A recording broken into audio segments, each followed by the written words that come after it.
Hello, Mr. Lowry. Hello. I am going to attempt to talk as slowly as possible because I had to go do a doctor's office visit thing. We'll talk about all that in a future show, but I'm like, they shot me in the butt with steroids, and my mind is going 40 million miles an hour. I'm already on the election of like 2050. Well, I know that prior to us going live, you only said like a million to the millionth power of the amount of words that you've already said right now so far. I am trying to slow down. So if I sound weird, folks, or I start chattering like Speedy Gonzalez, just bear with me. It's really not my fault. You'll just have to play the show at half speed. Yeah, and ironically, while you even went live and were talking, I was still scrubbing through this video trying to get the timestamps. Oh, And so we're actually amateurs. Is that what you're saying? yeah, well, last minute at best, you might would say, but hey, this is going to be a woke show. Really? I'm thinking that there is no stone going to be left unturned of who we make mad tonight. I think we're going to Ooh. gather up everybody. Well, this is a good time because anybody that wants to challenge me, I will send you my cell phone number. Just put it in the show. You're welcome to come on the show, and we're going to have at it because you better put it in high gear, is all I got to say.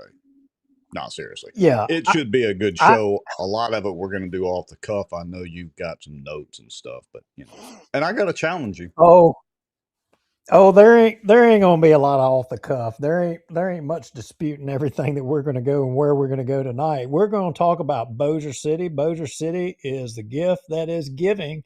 But hey, we're gonna go out into the country. We're gonna go out to H Town, my old hometown. Really? And that was not on my radar until about yesterday or the day Oh, yeah. before. Somebody's been blowing us up in the emails and proton mails and all that. What? I mean, we don't want to give away too much of what's coming up on the show, but give us kind of a little hint. Well, did you know that you and I were one of them? Did you know? Wait a minute. Wait a minute. In the show graphic, you're in the Dukes of Hazzard car with the cash, not me. Well, yeah.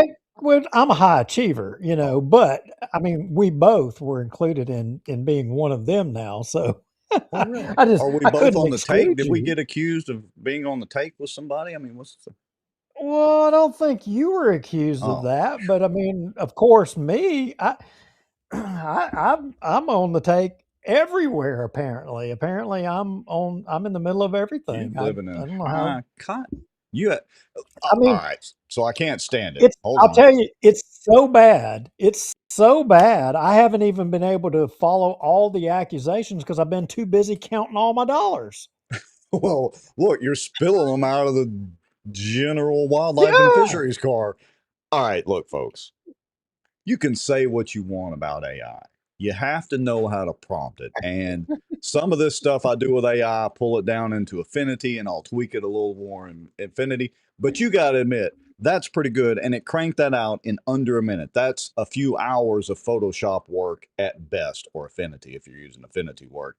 And AI cranked out my idea, had to tweak it a little bit, prompted a little bit in like a minute. That's you, A dude. few hour a few hours of Photoshop, that would take me a month, not a few hours. Well, and I wouldn't even get paid for it because you're absconding with all the cash. But we're going to get to that because we had a deal on the show from day one. We would But hold I'm tight like that. anybody, I, well, we'd hold I'm tight. anybody I'm tight. accountable, including ourselves. So I'm going to have to hold you to account, Mr. Lowry. You're right. You're right. And we have acknowledgments. We got to make some acknowledgments about our shortcomings, and we're going to do Yeah. that. Yeah. So All so right. so we're gonna fess up to all of y'all. Hey, I guess I could play a little Waylon Jennings in the background, but we'd probably get kicked off for copyright. Should I hum? Just a good old boy. Never No, no, no, no, meaning no. no What's harm. Not that one. Not that one. You Beats remember all we you used to never play the saw, been in trouble with the law since the day he we was born. just stop. Don't start. If you go to Elvis, I'm telling you, I'm stopping. I'm getting off. It's going to be over with. But remember, we did used to play what was it? The snowball rolling downhill. Oh yeah, Remember that one? yeah, That yeah. that's my favorite. All right, well, let's see. We've got, I don't know, shoot, 40 something people watching now. I think we are actually streaming on Facebook, YouTube, and Twitter tonight. Apparently, they got a few little bugs in the software worked out, or Facebook's connection in worked out. It was a little bit easier for me to set up the show tonight. And so we really appreciate, I mean, we pay for the software that we use to stream, but it's really good. And so I appreciate the developers figuring that out. It was much easier and less stressful tonight. All right, so we're going to talk about you going to the Wildlife and Fisheries Commission over to the dark side. And this is Yep. political favoritism, cronyism at its best, from what I've heard. Allegedly, Duke. Allegedly. Okay. Right. Right. Right. Of course. What is this? And this cult? Did you see the video? The quasi Apple developer Bossier City hype video. Have you seen this thing yet? The Bossier City hype. Oh, wait a minute. Whoa, whoa, whoa, whoa. You're jumping way ahead. You're jumping way ahead. We can't go Well, there yet. We can't yeah, talk. I don't want to You get talking about into it, but I'm are just you teasing it a little bit. are you talking about the boss? Yeah, whatever that thing is. I mean, I don't know what they. Well, we'll get into that. Yes, yes, I'm talking Yeah, about the boss. you're talking about the boss. Yeah, yeah, Yeah. yeah, yeah. Well, we're gonna go there too. I mean, look, Okay. just hey, did you ever see that movie? How many of y'all watch that series Breakout? Oh, where And they break out of the yep. prison deal? Yeah, yeah, yeah, Heck yeah, yeah. it's a And great movie where you he remember does all the tattoos and all that. yes, you remember Teabag? Yes. Who is, by the And way, remember a great actor, gotta say. great actor. But you remember Teabag. You remember when Hmm. the guy, I can't remember his name, the lead actor, I should remember that, with all the tattoos and how to break out of the prison, right? Right. But the first day he arrived at the prison, he met Teabag at the gate. Yeah. And he walks up to Teabag. And you remember what Teabag did? Mm. I don't remember at the I mean, very okay, beginning. you don't remember. You don't remember, that's okay. Here's what happened. Teabag, he pulled his pocket, the Oh, that's liner right. of his Dangle the pocket pocket out. out, Yeah, yeah, yeah. and he dangled the pocket out there, and he says, "Boy," he's like, "just grab hold of that pocket, and old Teabag gonna take care of you. Yeah, That's yeah. all you got to do. Just hold on, and Teabag gonna take care of you."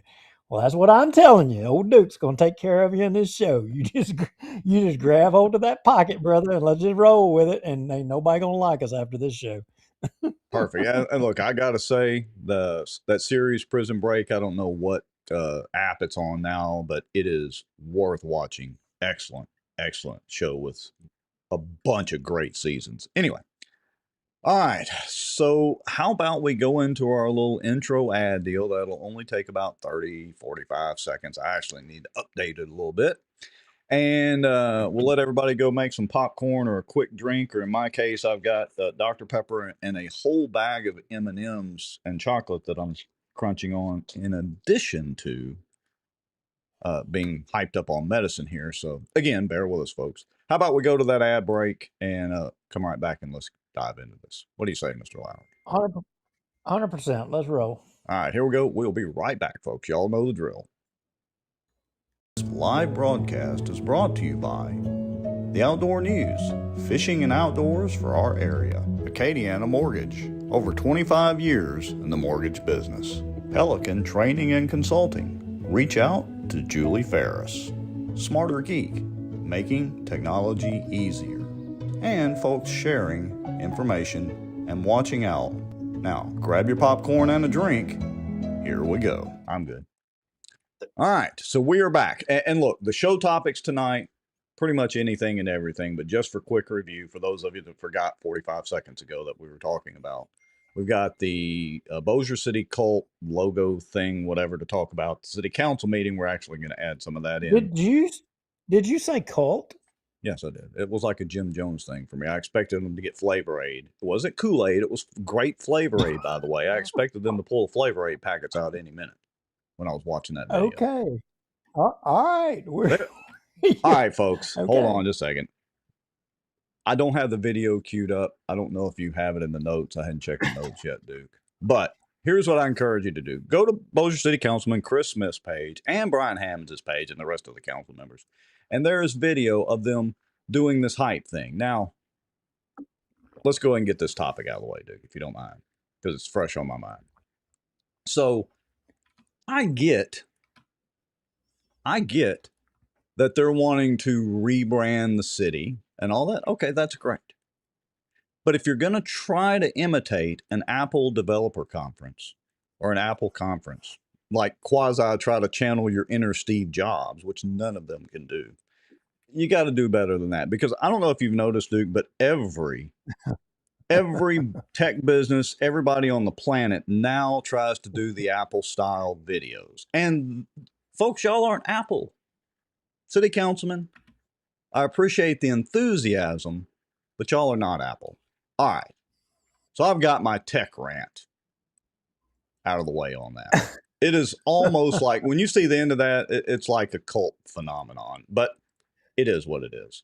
Even Tommy was in on it. So yeah, Tommy was in on it. So I don't know. Look, hey, Ricky Bridges, appreciate you watching. Terry Ferrier, hello. James Rhodes, nice to see you, James. Hope the wheels are rolling right on down the road. Miss Glover, good evening. Hope you're holding the fort down in Caddo. George Tigner, good evening. How are you, brother? George, hadn't seen you in a while. Going to be some pretty good information tonight.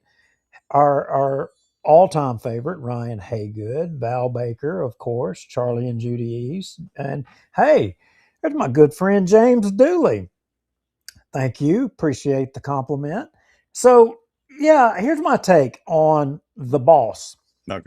So, look, I don't have a problem so much with the city trying to rebrand the city. They're trying to kind of get a fresh start, trying to get things going in a different direction. Right.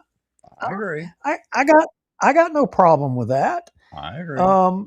And my view on things, I will acknowledge that my view is a little different than most people. I see things, it's kind of like one time you taught me about media and building things, and you were kind of like, everybody has like a DNA with media in Right. that, their view of it is different and a different perspective. And my view is different. That doesn't mean that it's wrong, and that doesn't mean that it's tastes not are different. appealing.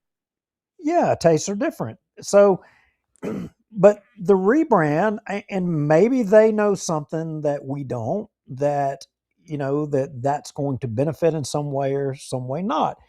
But what I would say is that people started kind of reaching out, and look, we always get blown up, and that actually keep me focused here, Rex. Okay. And I know you're the one strung out on steroids, but because I'm gonna jump back to this, but I got to jump to something else. So we've been getting beat up. I've been getting beat up a lot, and that's fine. I'm used to it. I don't care. It comes with the territory, as does being a politician. Being a politician, you get beat up on things. Right.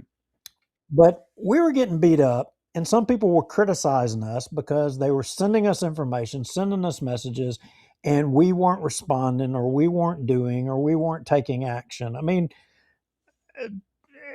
for goodness sakes, folks. I mean, not that I have to or we have to, but both of us, I had back surgery just here a few days ago, and Right. I have literally been off the field. Literally been off the field. Like couldn't do it. And you have your own, ironically, medical things going on, and you've somewhat been off the field as well too. So, yeah. Good gosh, folks, just because we don't immediately jump on some of these issues right out of the gate, that doesn't automatically make us the devil. Right. We're doing this on our own. We're doing this on our own dime. Let me jump in for a second, Duke, because you're exactly correct. So here's the deal, folks. We do have a little bit of sponsorship and some Very gracious folks have donated money in the past. They might in the future a little bit. For us to do this show is not free, just in the software that we use. Just in the software. So pretty much any donations, any advertising from like Pelican Training, the Ferris's, great people out there, that just pretty much pays for the software. So we're not on anybody's time frame but our own. And you're right, Duke. I appreciate each and every viewer, every comment that's being put up there right now, even if you don't agree with us. But if you don't like the way we're doing the show, it's real easy and you can do it for free. Start your own podcast and do this. And then you'll see and you'll understand. It's kind of like the Spock movie or in Star Trek. I can't remember which one it was because I'm not a big Star Trek fan. And I've told this story before. I'll keep it brief. Spock dies in one movie, then he comes back to life in the next movie, and they're like, go get him and all that. And so Kirk is trying, or maybe it was Jim McCoy, it was trying to talk to Spock about what it was like to die. And Spock says, we have no common frame of reference. And he's like, you mean I would have to die before we could even discuss this? Yes. So until you have actually done what we do, and we like to do it, obviously, until you've been in our shoes, don't gripe. If you don't like it, scroll on by. If you do like it, come on. Even if you disagree, light us up in the comments. But it goes both ways. All right, sorry. Had to get my little soapbox gripe out. We appreciate we ask for it, the information and things that people send us, and we do the best that we can do, to process and move with information. But because we don't do it at the speed at which you command, don't go getting pissy. I mean, this don't pay the bills for us. We're no different. We've said since day one, we're no different than any of y'all out there. We're the same as y'all. The only difference is we've got Rex with tech skill, and I allegedly have some kind of knowledge of politics that is for some reason of benefit. I don't know what I contribute, but it's something. And one last thing, and we can move on. Sorry. One last thing. Let's get back. For those of you keyboard warriors out there, and look, I joke about being a keyboard warrior because I am, but here's the difference. Both of us are exactly the same in real life as we are in this show. If I see you in real life and you're a politician or you're a show watcher, I don't care. I'm the exact same way in real life as I am in the show. And I can assure you that Duke Lowry is too. I've known him now for, I don't know, a decade and a half or however long it's been, maybe even 20 years. I can't remember. We're both just like we are on the show in real life too. There's zero difference. And I think, without getting too far off into the subject, and we'll get back to the Bossier City logo, I think that's part of the appeal to the show, Duke, because we're pretty genuine. I mean, I get on my soapbox in the middle of the Tues tackle shop over there talking about politics and fishing. I get on my soapbox just like I do here if somebody asks me a question. Yeah. So 100% you do that. I've never known you to be any different. And of course, this week, I mean, it's all over the place of who and what person I am, and some of it coming from compromised. I mean, I mean, look, there's Fleming people that are hitting me, and that's fine. Y'all can hit me. I don't care. There's people hitting me on the wild. I mean, I'm a Landry guy or the wildlife and fisheries thing. There's all that, and I have note. I actually have notes for that. I actually put that down as something I want to address. Each one of the accusations, and but to the point that we're not prompt enough to some people's replies. Okay, look, for all of you out there that don't have enough to do and you want something more to do, here's you something you can go after. Yeah. Show us. I'll give it all to the NDAs, the Bossier Parish School Board and the city of Bossier City, all of your politicians, and you still don't know with the police jury which politicians signed NDAs over the data center. Not that we're against the data centers, but in Bossier City, Bossier Parish School Board, and the police jury, you don't know which ones of your elected officials signed NDAs to hide from you that they did that. You don't know. Right. I I've Hey, already done the work. I've already sent them the request. The police jury, to their credit, have just said, gave me the middle finger and said they don't have any records, while acknowledging on video that they signed NDAs, right. which is a contradiction. Bossier City and the school board both said, we'll look into your thing, to which they haven't gotten back to us and gave us anything. So the point I'm telling you is for you high achievers that we're not doing a good enough job. It's a lawsuit right there that you can win. Take it. I will give it to you on a silver platter. Hell, if you press me hard enough, I'll even write the writ of mandamus up for you. Well, I've done one before. I can do it again, and I will do it for you. Go file it. Go yes. pursue it. I'll lay it Go out for forth you and on be a free. silver. You can be the hero. It'll be in your name. You can brandish it across social media, and you can be famous. Yeah. You're guaranteed to win.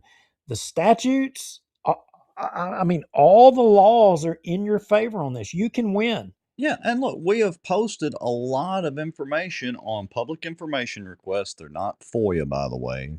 That's a little bit of a pet peeve of mine because they're not federal. These are state or local. But anyway, they're public information requests. We've posted all that, how to do it, tons of information, tons of open meetings and legal information and links. All you have to do is scroll back through our Facebook page and you can find this, or actually search on the Facebook page. And we do it because, like you said, Duke, we like to share information. We don't mind Oh, sharing how we do it. We've asked, I don't know how many times on this show, somebody else step up to the plate. I'll tell you exactly what software and how we're doing it. If you want to learn how, there need to be more folks filling the role that you and I do. Get your own show. Come on our show. Doesn't matter. Anyway, I digress. All right. So here's a good okay. good So thought. I already have a lawyer telling me don't offer to do legal work without a law license. It's not work because I'm giving it for free. I'm Yeah. not asking. I'm not asking for money or going to pay anybody. I just told them I'll write the writ of mandamus. I'll write it up on paper, and you Yeah. can go do with it what you Th- want to do with it. there are I'm not. templates I'm not out trying there to make for that. money. Yeah. Uh, who was that famous president that we had that was a lawyer but never went to law school? What was that guy's name? I think he was like the first Republican president. Oh, Abraham Lincoln. Imagine Yeah. that. Anyway, But but I my digress. point, this is a clear cut case with an answer that needs to be which of your politicians all signed NDAs, because obviously they all don't want you to know. They don't want you to know what they signed, and they don't want you to know that they did it. Why is that? And don't Yeah. y'all want to know? Oh, it The- is. I mean, if you don't want to know and you don't care, if it's more important uh, about something else. I don't know, Yeah. the price of Well, widgets at Kmart. all right. So, I don't and know what to tell you. this relates to Bossier City too. Robert Goodwin asked, I'm going to put it up on the screen again. It's kind of long. Says, what happened to the parking lot investigation and city audit? It seems nothing has changed, even though I believe we now have a good counsel. I feel the same way, Robert. Full disclosure, at the Bossier Parish Republican Executive Committee, I say it that way because I like to piss Robert Wright off. Last week, Cliff Smith, Joel Gerard, and Chris Smith were all attending the meeting and gave us an update. Their update on the parking lot investigation was basically Wimpy from Popeye. I will gladly tell you Tuesday for a hamburger today. It's in review. It's been in review. And once it gets released from review, they'll put out the full report, which we've heard ad nauseum for I don't know how many months now. So sorry, Robert. We don't know any more than you do. We can't, force them to give up the deal.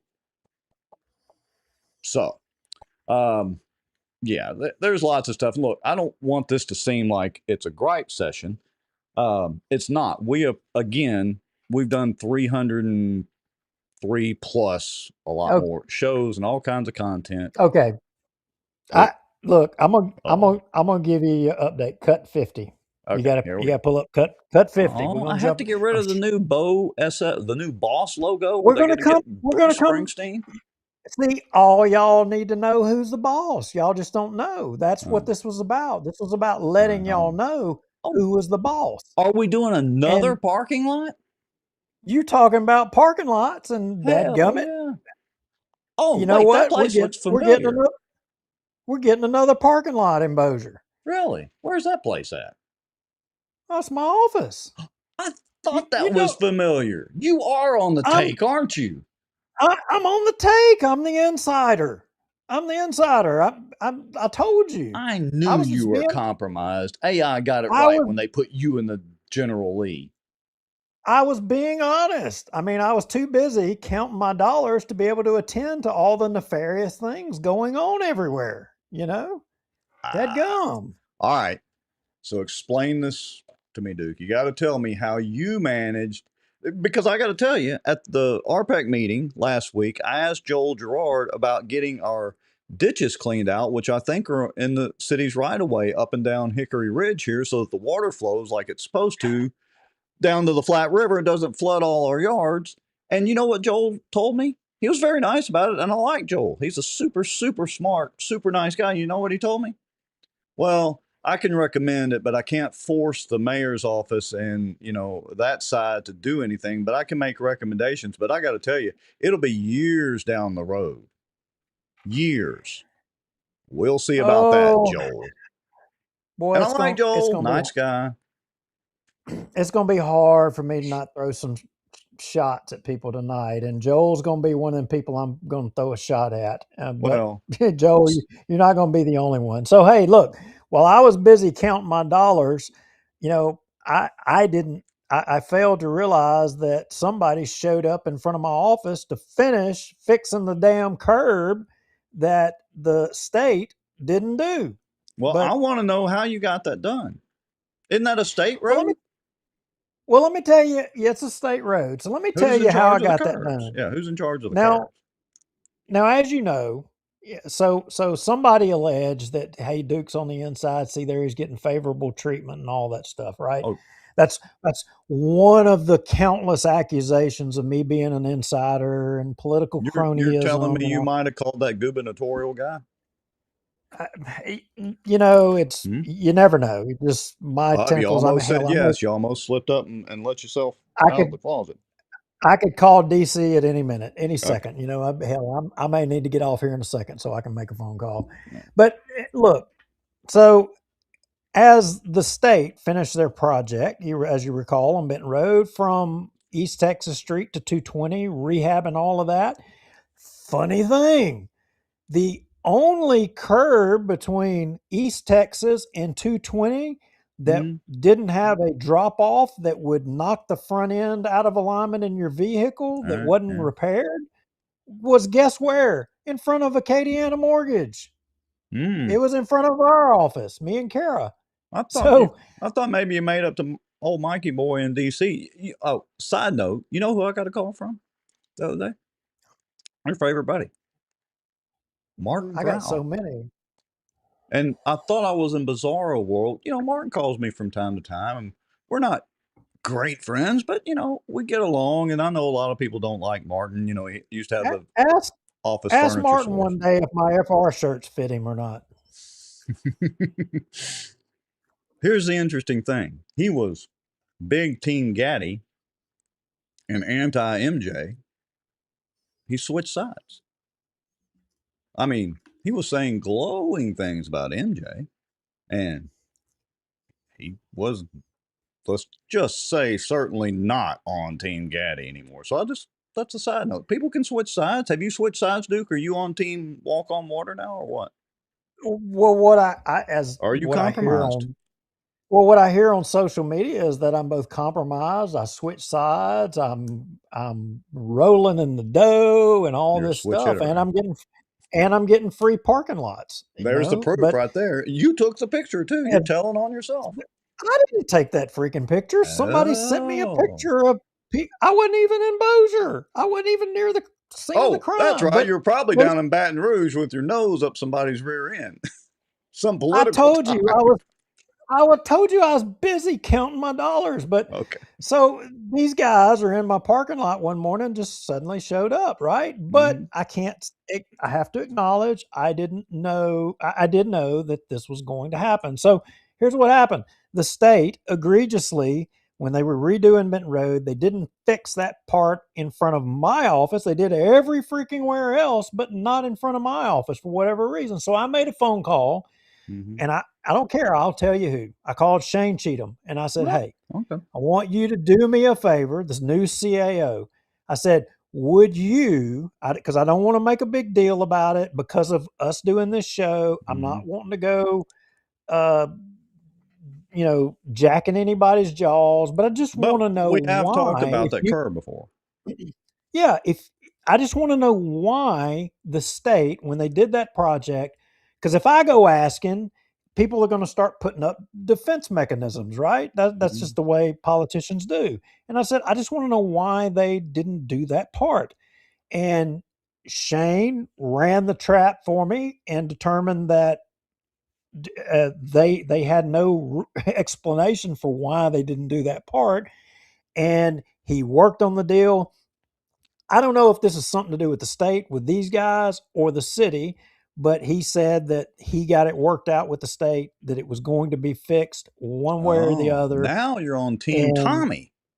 See, what most people don't realize, hold on, I got to set the stage here because, you're getting closer and closer to being compromised for sure if it's you, if it's true. Cheeto, whom I'm a pretty good fan of, he, remember, was the original amigo. Chris Smith told us that and revealed, because Chris Smith set up the three amigos right before he set up and established term limits for everybody and all that. He's already told us. But Cheeto, when Tommy turned his back on Cheeto the first time, then I think, correct me if I'm wrong, Shane went to work in some capacity for the governor's office as an advisor or whatever it was. And now, when Tommy unturned his back on Cheeto with the new council that Chris Smith helped institute and get put in there with nobody else's help, then Cheeto turned back to Team Tommy, and Tommy brought him in as CAO. So that was a wise move on your part, Mr. Political Bureaucratic Wonk, Lowry, because you used Cheeto, who has a tie-in to the city and to the governor, right? Did I miss a beat? this had nothing. This had nothing to do with the governor. Oh, dang. Darn it. but I'm sorry. but it had nothing to do. I mean, see, you're putting these evil thoughts in people's mind. I mean, I'm not so sure it may be you that's out there putting all this crap out here on me. But I did make fun of the governor on the Bossier Watch post the other day, full disclosure. oh no, I seen that. That's fine. I don't. It was fair. It was I fair. look. Jeff is my friend, and I'm loyal to Jeff. I don't think Yeah. that's any surprise to You made no anyone. bones about that. You talked about it a bunch. Yeah, I'm not, Okay. and I will still fight tooth and nail and debate with anybody. Are there things that I don't understand, decisions that he may have made or whatever that I don't understand and I don't agree with? Yeah, I mean, hell, I don't agree with myself on a lot of decisions that I made. But at the end of the day, I know the man in a different way than the majority of people know the man, and I know what's in the man's heart. Right. And we're not going to get into it this show, but there's a lot of things that have been said and put out there that are just absolutely patently false. And I've been called in the past month pearl clutching, the king of red herrings. I mean, Well, I called you the it's pearl clutcher, but I didn't call you the red herring, which is a favorite quote of mine. well, you're not the only one, so that Okay. means there's multiple pearl clutchers Yeah, accusations. But in your defense, I called several of you that were in on the deal pearl clutchers. and that's fine.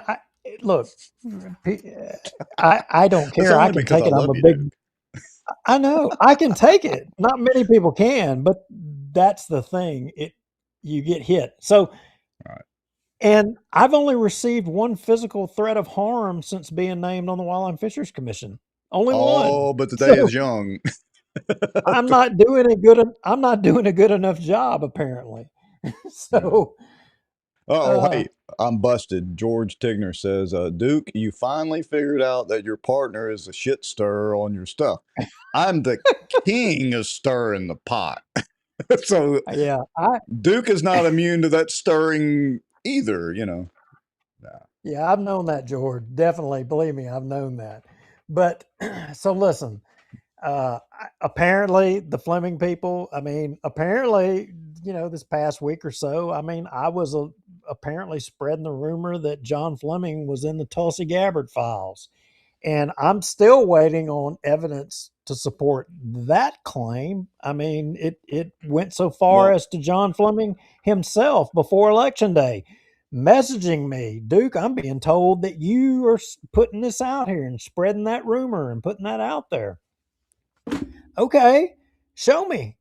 I, I don't remember that one. News. That's a new one to me. shall I show the rap artist and segue into that? We're so far off the notes. Rock on, baby. I hope somebody is finding entertainment out of this. Yeah, we'll get through with our bitch and gripe session here shortly and get back to our regularly scheduled programming, which was a bitch and gripe session anyway. So, Yeah, okay. um, yeah, let's call a spade a spade. In that text deal, you provided the receipts, if I remember correctly, to Fleming to show him that you didn't say, or text or whatever, group chat, what you were being accused of saying. Am I correct about that? Yeah, 100%. I Okay. showed him what was being alleged that I said was by members of his campaign staff, and it was totally untrue. And it was something out of a group text, out of a select group of people, and it wasn't true. And to which I've not received an apology. I've not received a retraction or anything. Now, is that why I flipped and jumped over to support Letlow? No, it No. was before that. Yeah. Did it piss me off? You better believe it pissed me off, because the reason I kind of started laying down on Fleming is because of the things that were coming out of the Fleming campaign that are just not supportable and And not not defensible. and not in Fleming's defense, maybe not directly from Fleming himself, but from his campaign, and thus the buck stops with Fleming. Am I correct in that? Correct. Okay. So it's the partisans and the campaign staff of Fleming. You're the ones that push me away, because I'm not going to be a part of that. You're the Yeah, ones you that did you it. can go back and look If on you the want to know, shows. We were absolutely team Fleming and in the Fleming camp because of how he handled the term limits situation down at the bond commission meeting, and plus his very, very conservative stances. So we won't beat that dead horse because he got his ass handed to him in the election. I know oh, Julie but only won by Rex, about 10 but points, but if Rex, you look at the actual demographics and the way it shifted versus the low voter turnout, he got his hat handed to him again. Unfortunately, but I might add. but in the primary and the runoff, I mean, Fleming was going to win by wide margins both times. The Fleming Uh, people said so. Remember, they were what have putting it out there. what have we Are you telling said me that over and were over? those lies? Was that not No, true? it is a skewed perspective. We have talked about this many times. You and I, and a lot of the people commenting, and a lot of people that watch the show. Some of you are new. I mean, we got 70 plus, 80 plus people watching. Whatever. It's bouncing back and forth. So, um, a lot of y'all are plugged into politics and pay attention, so you have a skewed perspective. You think that just because you view things and you watch for certain things, and you've clicked on it and liked or commented on stuff or just clicked on it to view it on Facebook, and Facebook is feeding you more of that, you think everybody thinks that way, and that is not the case. Most people go to their jobs, come home, hang out with the kids, go to baseball, go to soccer, whatever they do, go fishing, whatever, and they vote, to vote, but they're not plugged into every little bit. And I'm saying that again. I've said it. I don't know how many times you said it. Um, it is what it is. All right, so I want to fast forward though Yeah, we because got to fast forward. Hello, I know Barbara Morris. I told Thank you I you for was being here. talking 90 million miles an hour, and we're stuck on this deal. So let me see if I can put this cut up. Give me a second. That, not that, that. Yeah, Oh, but Ryan, again, dark money, dark money, dark money. The Fleming people were all dark money. But if you yeah, the actually mysterious look at the dark money. numbers, if you look at the numbers, the amount of money spent, there wasn't that big of a difference between the Fleming and the Letlow campaign. Fleming ran his money through his campaign. Letlow ran part of the money through PACs. Yeah, It was a choice. everybody does it. Yeah, was it better? Was there this huge disparity as was said to be in the campaign? Not really. No, it wasn't that We big of a we difference. we've all are a lot of us in the comments and watching the show have been a part of that before in campaigns legally, but it does walk a fine line, and we all know that, Ryan. All of us, I might add. So yeah, it's nothing new, but I do agree. The Trump endorsement helped her greatly. I don't agree with the Trump endorsement, but it did help her greatly. And I don't think Landry, in the end, I don't think Landry helped himself, or at least the perception of that didn't help him either. Um, but anyway, all right, so let's jump on, Well, move we on. need to jump on, and I Yeah, want to quit talking about this. But Landry, here's the thing: do y'all not think it was a strategy to make Landry the boogeyman? I mean, well, sure. did you really need Red a herring. male candidate attacking a female candidate? No, you needed a boogeyman. You Mm-hmm. needed a male candidate for him to be able to attack. That was a strategy. Political people know that. Right. And He couldn't come but out. He non couldn't come across as attacking a woman. Put it shortly. correct. So you had to make the boogeyman. Landry was the guy. If I were I mean, that's probably something that I would have Look how thought everybody, of. Or and I definitely would have considered it. not to 100%. not to dredge this up because I don't want to spend too much time, but look at how everybody reacted just over the reference to Luke in that. I think it was a pack ad. I don't think it was a direct Fleming ad. Look at how everybody Oh, reacted to that. If he would, I don't want that's to. fake. Yeah, I really don't want to bait that. But the point of that is, if he had directly attacked Julia herself, except campaign issues, it would have come across as, oh, you bash women and all that thing. Okay. So talking about strong-headed women, look what looks apparently like AI did. Do you It's recognize this ironic. person? I think I know this person, and Hmm. it's ironic that we're talking about, the Senate race. I mean, she was one of the most outspoken partisans in the Fleming campaign, um, going at it. I mean, Right. in fact, Landry this, Landry that. The Obama CCS crap or whatever, in Oh, that was which nonstop. and then the not Cedric Richmond, but the other congressman Jeff, intentionally did the districts to put that guy's political payback in. Oh, it just freaking never Right. ended. And there's plenty of evidence out there. I literally have all the crap to refute all of that, I'm all of looking it. at a bunch of cuts here. We're gonna have to do rapid fire cuts. But All right. So so we'll get to so that, but let's tie this into today's show and thus the city council meeting. Let's kind of segue into that, and then we can move into your cuts and whatever you want. And Haughton, I don't know. I'm just we do have notes. Duke spent quite a bit of time getting some notes together, but we're kind of winging it a little bit. We're just going from topic to topic. yeah, we've bounced around a lot, and I really I think your post here is really it's entertaining to look. I look.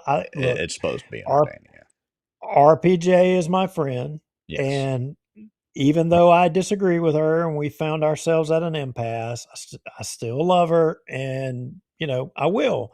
Right. But the issues and the politics are what they are, and we're going to dispose of them as they are. So with that being said, and you can take that away. I'm having fun with my RPG. Look, she's got a bling necklace on. Come on. Okay, work room. You got to get off the steroid just a little bit. You are causing us to jump all over the place. So as of this week, and we were advised, you and I, quote, we should be ashamed of ourselves and that we are no better than the rest of them.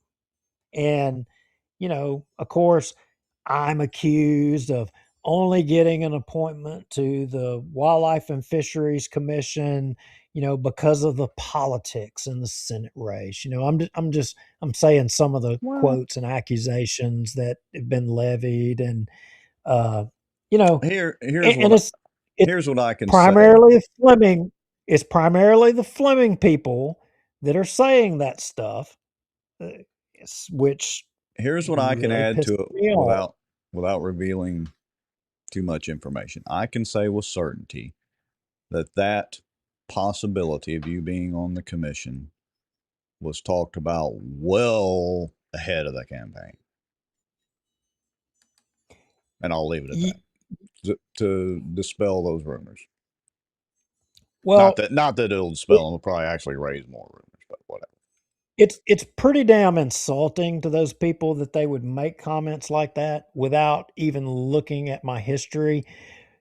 Before you even were involved in politics or paid attention to politics, you should have paid attention to over 20 years ago when I was involved in conservation, when I was involved in advocating and being at the Wildlife and What was Fisheries what was in that group you helped in start in North Louisiana? Help get it going in North Louisiana anyway. What's the name of that group? Delta the something Delta or another. waterfowl. Yeah, Delta Waterfowl. Yeah, one of the first chapters in Louisiana. I mean, Right. and before that, I was a Big Ducks Unlimited guy. I mean, Well, look, look, I was down there at Wildlife and Fisheries Commission meetings when uh, uh, the duck commander was trying to increase breeding pair when he made the duck commander videos. Some of y'all yeah, may remember that or whatever. Just during that time frame in the early 2000s, I was down there at the Wildlife and Fisheries Commission meetings, right. both Well, advocating for changes to things and not such. I've been in this shit a long time, and to not say that the only reason I'm considered is because of political payback, you you. you can say what you want. It's our show. Hold your ears, folks. Well, look, here's what I will tell you too, and I've said this before. When I was bringing my boys up, I told them, I said, look, boys, we go hunting, okay? But we are hunters. We are fishermen. And there's a big difference between being a hunter, being a fisherman, than going hunting or going fishing. And I told the boys, I said, when you're in a conversation with even grown men, this is back when they were, preteens, you'll know about 2 minutes into the conversation whether somebody hunts and fishes or whatever, or whether they go hunting and go fishing. And that is held true for them to this day. Here's what I can say about you: you hunt and you fish. And there is a big difference. A lot of these yahoos that are being the keyboard warriors, they're the type of folks that go hunting and go fishing. And that's fine too. I'm not disparaging anybody that is in that camp. That's fine. I'm just saying that before you're going to bring your expertise onto a set of Facebook comments or whatever, you better bring the receipts to back it up.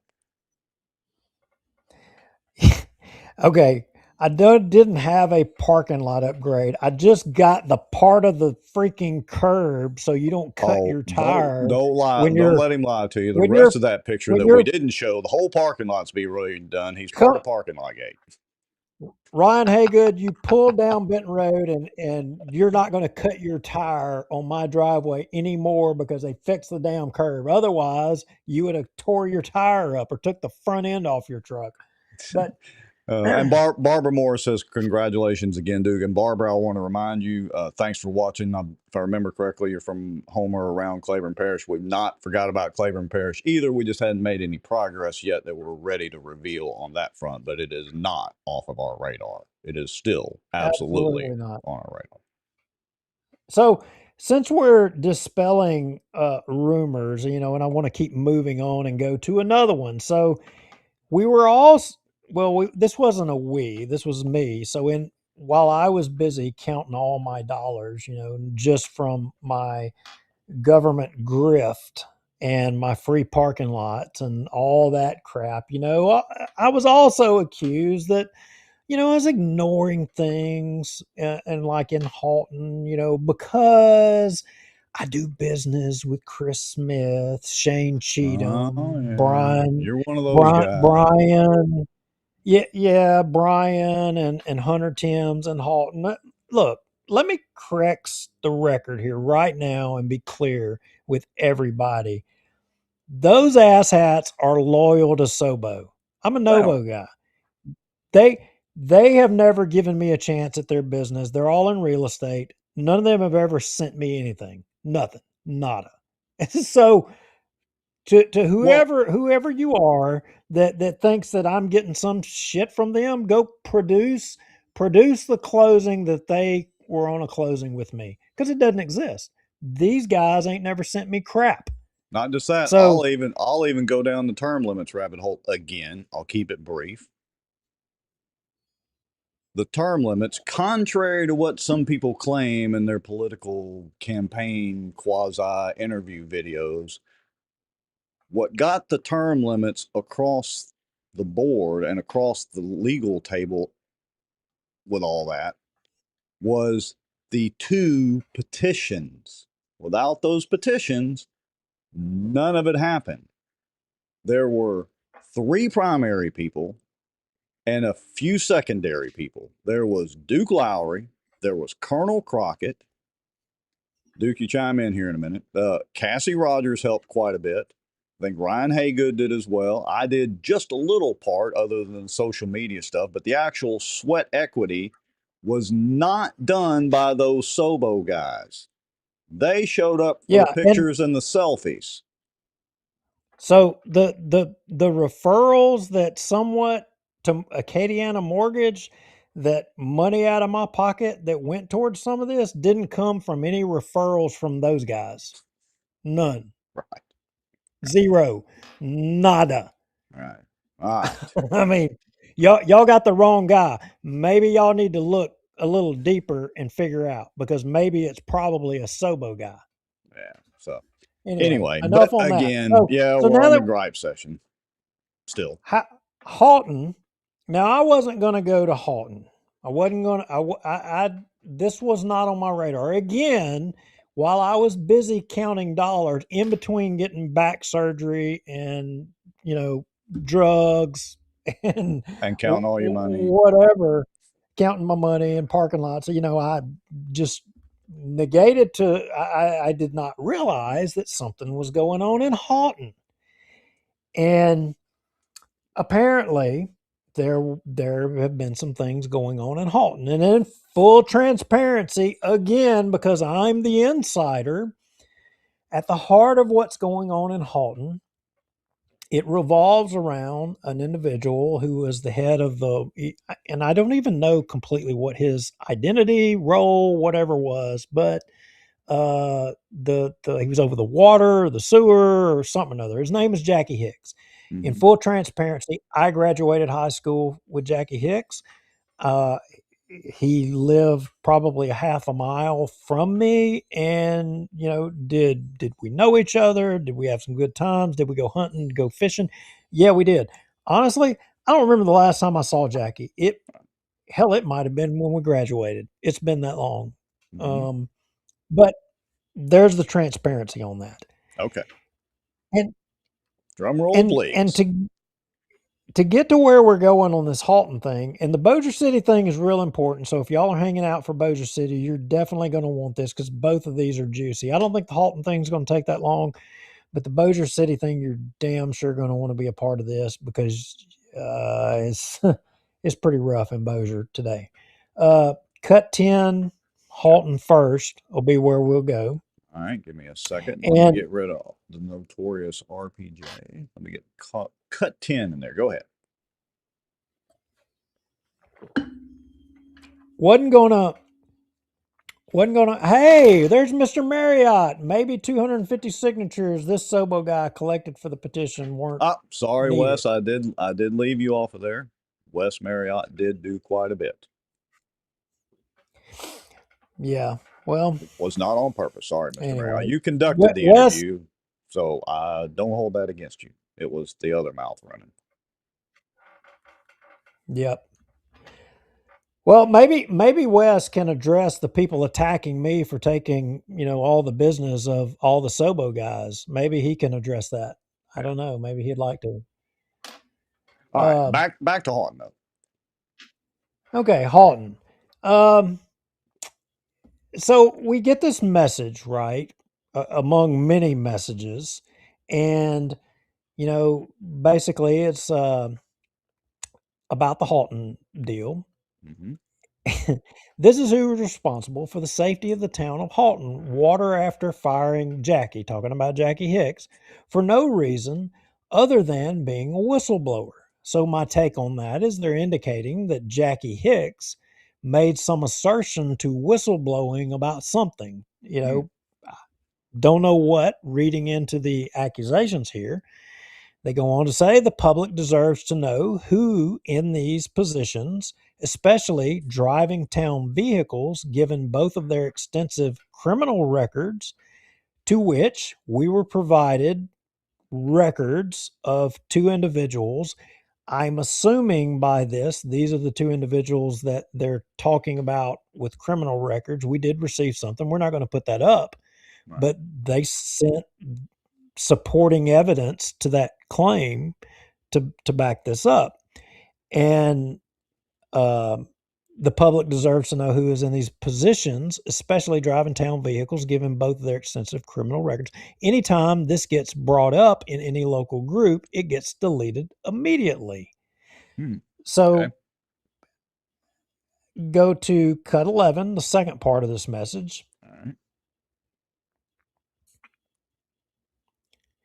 And I don't know who this is from. They put it into a fake profile, and so we don't know who it is. And that's, I don't care really, but it seems to be that it's supported with what they provided.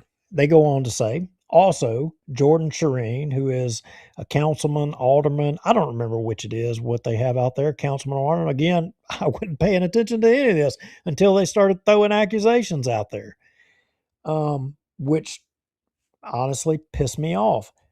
And no, that's not encouraging everybody to take a shot to piss me off and that'll get my attention. I mean, yes, it worked in this case, but I'll start ignoring things from now on. So it's kind of fun. I mean, also, anyway. Yeah, it's all fun. Yeah, right. Also, Jordan Shireen's vote in Jackie's firing should be rescinded according to Louisiana law. And technically, Jackie isn't fired by law. Jordan Shireen entered into a loan agreement with Tyler Gillis, mayor's assistant, using his residence as collateral. He tried to skirt the law by using only his wife's name, but it's still a violation of Louisiana law. Please make the citizens aware. So what they're talking about here is they're talking about, as I appreciate it, and they sent copies of a loan that's recorded at the courthouse between Tyler Gillis and there's a business name that's associated with it, and Jordan Shireen or his wife, and that there's nothing wrong with that. I mean, individuals can finance a home for somebody, or enter. There's nothing wrong with that. People can do that all the time. The problem that they go on. Yeah, the problem that they go on here is Jordan Shireen is a councilman or an alderman, whichever one it is, who votes on the funding and all the things that pertain to Tyler Gillis and that person's job, if that's accurate, as the mayor's assistant. And there's provisions in the laws that say that that's not cool. Well, And yeah, they, because at this point, and correct me if I'm wrong, Duke, maybe I'm jumping ahead, but at this point, there aren't any accusations that votes have been influenced because of this financing arrangement, but it is the appearance of impropriety because, according to what we've seen so far, it does appear to violate the law. And so it's the appearance of impropriety or the potential for impropriety that could happen in any government. Thus, it's against the law. Correct? Is that a fair analysis? correct, correct. We're hitting on Claiborne, and it's not even just Claiborne. We've got other municipalities that people have been sending us about dual office holding, for example. You know, we've gotten that, and we haven't even touched on those towns or municipalities, or even brought those to the forefront. That's pretty And then rampant. here we are. Yeah, it's happening in a lot of places, and here we are in Haughton, and we're getting sent this, and I have to tell you, it seems to me, and I may be wrong, that what they are sending us is correct. So if you go to cut 12, which will be the next one, All right, let me that'll be hurry up. the Hey, I just wanted to the let you rem- know, side note, that whole advertising campaign by M&M's that they melt in your mouth and not in your hand is not true. I just have one melt in my hand before I eat the M&M. All right, here we go. okay. Just There's wanted you there's to be that. aware of that, just in case. All right. I know you eat chips a lot on the show, and I love chips too, but I'm doing M&M's tonight. All right. So here's cut 12. So kind of brief us on this one. This is dealing with the ethics code and all that.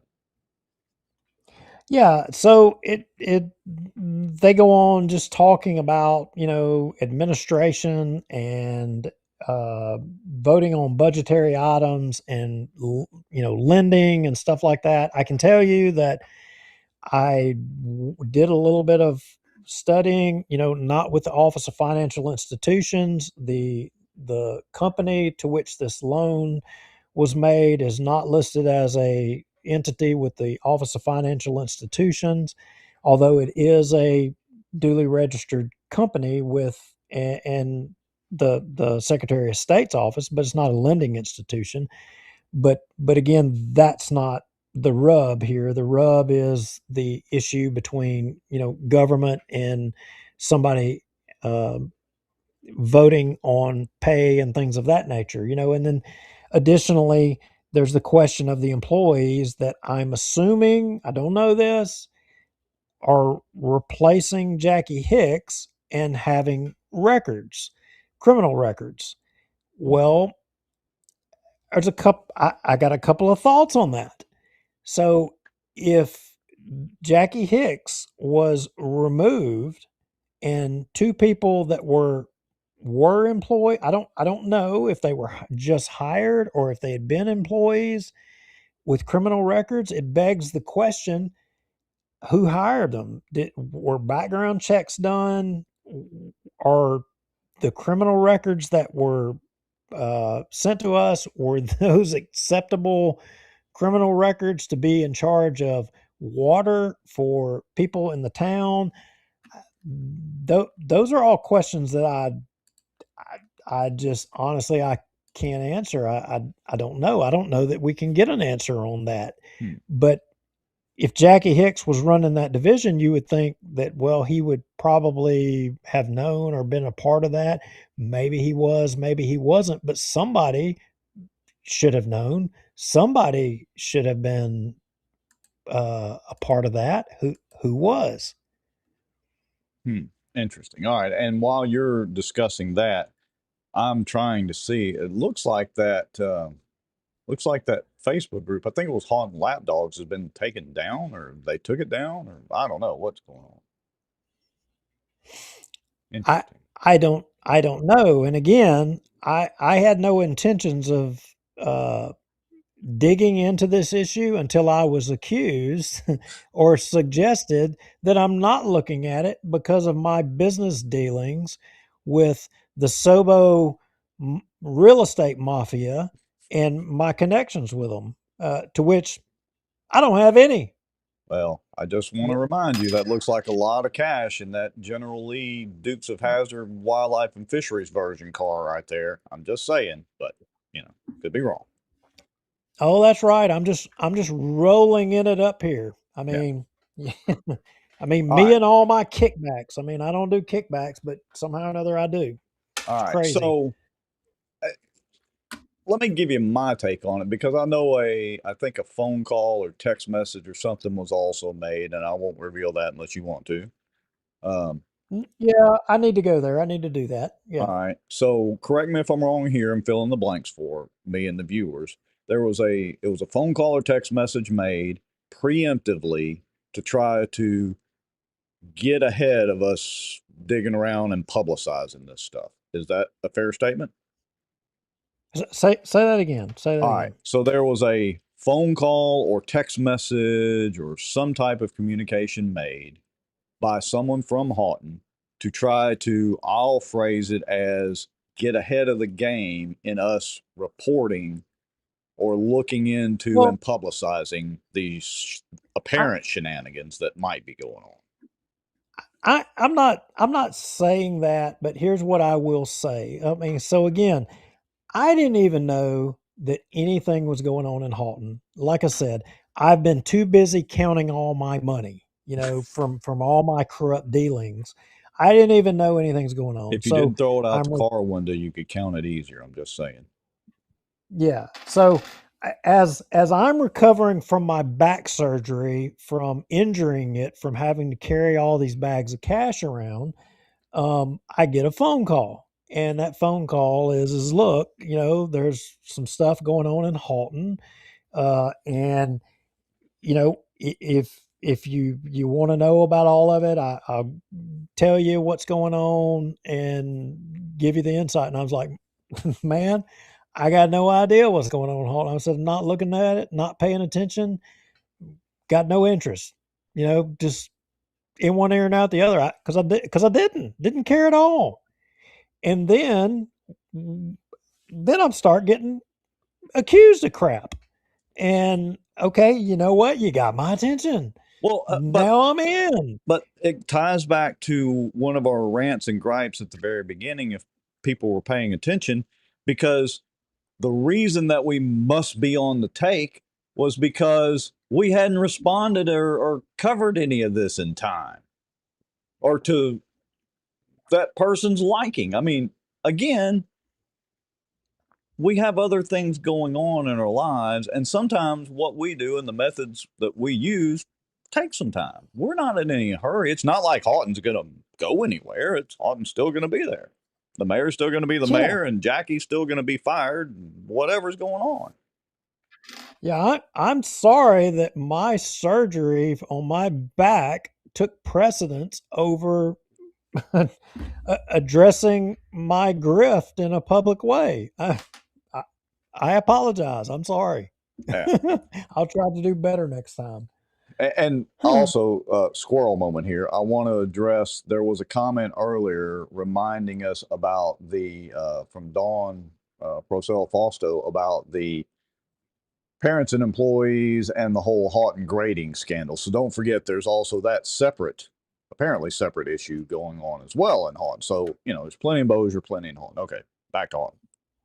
Oh yeah, I mean, I guess we're dropping the ball there too. We're supposed to Yeah, handle that as well. But it yeah. sounds like I'm whining a little bit, so I'm gonna. Oh, we've been So whining hey, most of the good. show. Hey, good won't be accusing me of more red herrings. And You're Landry's going to win again. Landry's going to win again, regardless. oh yes. Hey, good. So you can Your just lovely go support a socialist or something. Your lovely wife says she's clearly missed way too much of the show. Kara, let me just assure you, it's just us whining and griping and moaning and groaning and complaining, and then now we're talking about Holland. Okay, here we go. And Rex is on drugs, so Yes. this show is completely off the rails. But let's get to Bossier City because I All right. think. Well, hold on a minute. Before we go to Bossier, let me clarify and Okay. summarize. You got issues going on over there with your armpit? Well, yeah. So all right, here, Rooster. Oh, yeah, there we Can y'all go. see Yeah. Rooster? Wait a minute. Nope, you can't see him. He wanted to be a part of the He show. just wants some loving. He ain't looking. Yeah. Rooster. It's the Rooster You Cam. can't even tell. It is a dog, but Yeah. he demands Okay. attention. All right. So to summarize, with Haughton, here's my take on it. Again, correct me where I'm wrong. There's some kind of shenanigans going on over there in Haughton. Might be legitimate shenanigans. We're not really sure based on the information we have at hand. There was a Haughton Haughton Lapdogs group that was putting out some information. Some comments were made. That group is now offline for whatever reason. Don't really know. And then because we didn't respond in time when people were emailing us and tagging us, then we're on the take with Hunter Timms and Chris Smith. And heck, we'll even throw Wes Marriott in on that deal. I don't know. Anyway, we're on the take with all these people, and it's a big cabal. So something's going on in Haughton. Where there's smoke, there's fire. And when you get a preemptive communication, it just makes my little spidey senses start tingling.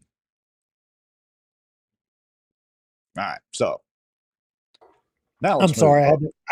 I had to mute for a second because it appears that my dogs are trying to kill somebody at the front door. All right. Good luck to Be whoever it careful. It is. might be black helicopters. Wes says, I saw that note and it was very suspect. Why wait a year to report something only after the man was fired? All right. So, anyway, Judy Smitherman Hicks says, look at Haughton Lapdogs Reloaded. So, hey, if you can find that group, want to go down the rabbit hole, go ahead. We are looking into it, folks, but, we're amateurs. We This do. takes time. Yeah. I mean, we do the best we can do. I mean, If there's you got so much. information, send it to us.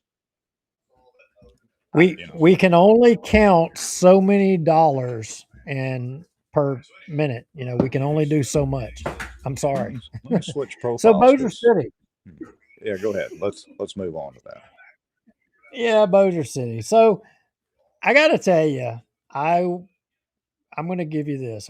Here's what I'm going to start out by saying. I'm very alarmed at Bossier City government today. Oh, I am, Very especially that alarmed. cult deal.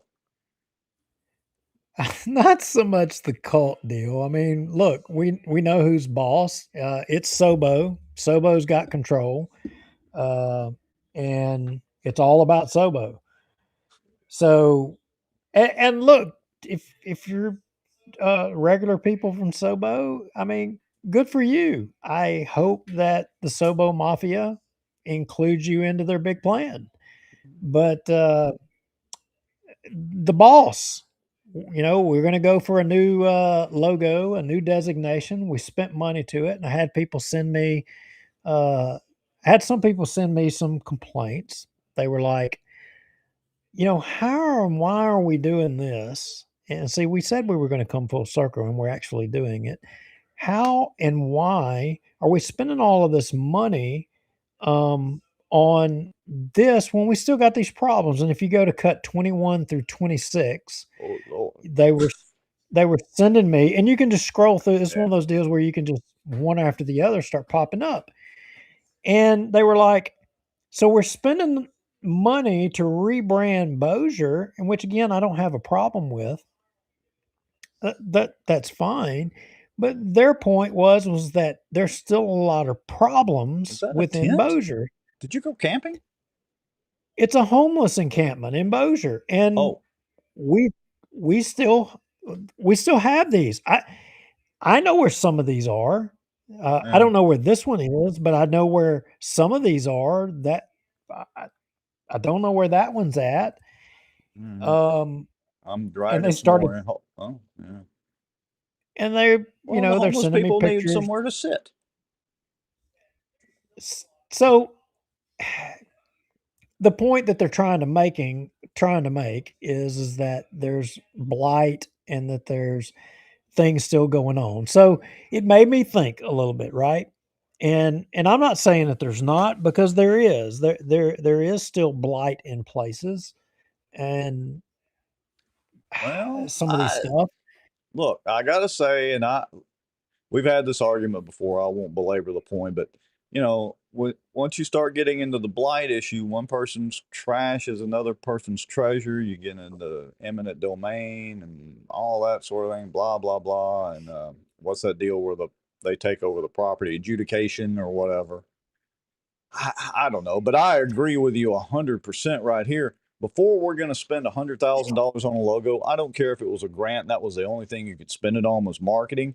Make part of the marketing campaign Tommy going out there and actually cleaning up the city, other than when he was trying to get elected the first time and did it all for show. Get out there and clean up and do something about these blighted properties, adjudicate them, whatever you got to do. Have the hearings, have the meetings, do something about it. Is that what you're saying? Well, so look, I took a little bit of a walk down memory lane. And I said, okay, you know what? Somebody's sending me this because I had opened mind on the new rebranding. Whatever, I'm okay with that, right? Right. Yeah.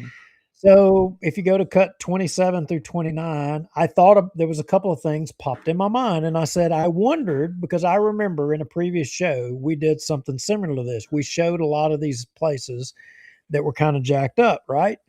And one of the things was this drainage ditch, which is one of the drainage ditch. We just had a big rain, and I wanted to go see whether it had been since it may have been a year, maybe even 2 years ago that we talked about this. There's that drainage ditch on the left in those two images, and then on the right, that's one of the city easements to out in Swan Lake. If you remember, we reported on all of the lift pumps and all the things out in Swan Lake, and people's subdivision looked like crap. And I didn't have time before the show to pull up that culvert right there that has the tire and all that crap, clogged up on it right there. But what I can tell you is that since we reported on it last time, that has been cleaned. The reason that I know that has been cleaned because in the previous picture I think that we shared, I recall there being one, maybe two, maybe even three shopping carts that are in there. They're gone. So that means that the city had been in there, had actually cleaned all of that out. And, it's since that debris and stuff has moved up in there, but water was flowing. So, you know, to say that there's not things being done or whatever, that's not 100% fair because I can show you proof right here in my image that things are being done. And when I went out to Swan Lake to look at the areas where they had the lift pumps and the pipes in the middle of the road, and it was a dadgum, they were literally pumping sewer down the streets, and none of that was there. That project or all of that was out in Swan Lake was done. It was fixed. So you can't say, I'm just saying, you can't say that there's not progress being made in Bossier City. Can we find problems? Yes, we can find problems. Do we need a rebrand? I don't know. Maybe we should decide whether a rebrand is pertinent or not when it comes to us deciding how it affects people, businesses in Bossier. And today at the council meeting, there were some actions that were taken that I would say contradict that we actually are changing anything in Bossier, that it's pretty much just rubber stamping the same old, same old. Kind of like that old lipstick on a pig thing. Look, why didn't they have the cheerleading session for the rebrand out here? Yeah. So anyway, why don't we go to the council meeting? Yes, we can do and that. Let's start off at the 10:25 mark. And a lot of y'all may or may not recall, but you had a chiropractor, a local chiropractor. I think he's a Bossier person, been here in Bossier forever. And he bought a house on Benton Road at the corner of Douglas and Benton Road. And he sought to convert that residential house into a chiropractor's office. And, he came once before, and the city council denied him being able to get that done. And he came back again today. And so at the 10:25 mark, they call out the rezoning thing, and then at the 11:06 mark, we think this is his attorney that immediately started speaking regarding it. So whichever one you want to go with first, you can play just a little bit, and we can jump either one. Yeah, Go ahead. I'll start at the about the 10:25 mark. I may be a couple of seconds off here because we're playing it directly from YouTube. Here we go. Here we go. Motion carries. New business. Adopt an ordinance amending ordinance number 133 of 2018 by changing the zoning classification of a certain tract of land being .07 acres, more or less, from RLD residential low density to B1 business commercial, located at 2290 Benton Road, Bossier City, Louisiana, for a proposed chiropractic office. First and final reading. So moved. Second. We have a motion by Councilman Chris Smith and a second by Councilman Maggio. Do we have any public comment? All right, here we go. Y'all can just come up one at a time if you wouldn't mind signing in. Upside down, Okay. And state your name and State your address name for and the address. record. of course. Good afternoon. My name is Mike Marino. My address is 401 Market Street, Suite 1250, Shreveport, Louisiana. I'm here today to ask that you vote in favor of Dr. Winterberg's request to rezone his property located at 2290 Benton Road to B1. Dr. Winterberg currently owns a chiropractic clinic at 925 Benton Road. He is a resident of Bossier City and is seeking to keep his practice in Bossier City at the property under review today. This property is located on the eastern side of Benton Road, which is a commercial corridor. The property immediately to the south is Zone B1, and the property adjacent to that B1 property is Zone B3. Both of these tracts are currently being used for commercial auto repair purposes. As you continue south, there are only businesses and commercial uses on Benton Road. On the west side of Benton Road, the property is Zone B2 or agriculture. When this rezoning request first came before the council, there were concerns about this rezoning increasing traffic and congestion on Douglas Drive. That's no longer an issue based on revisions to the site plan. As revised, the only access to this clinic is from Benton Road, and patients will be able to access the property from the adjacent commercial auto repair location, which is already Zone B1 and B3. I want to be clear. As revised, access to the clinic will be from the southernmost portion of the property away from Douglas Drive, where there is already access to the adjacent commercial auto repair locations. DOTD, which is the governing authority for traffic purposes on Benton Road, has already reviewed this proposed site plan and has approved the proposed access points on Benton Road. The aesthetics are not changing, so the look of this use will be homogeneous with the neighboring properties to the north and to the east. This should not be a political decision. The MPC has approved the rezoning twice now. DOTD has signed off on the ingress and egress from Benton Road. The area is a commercial corridor, and there's no support or justification based on the facts for treating this property any differently than its neighbors to the south or across the street on Benton Road. Treating this property differently falls squarely within the definition of arbitrary and capricious conduct.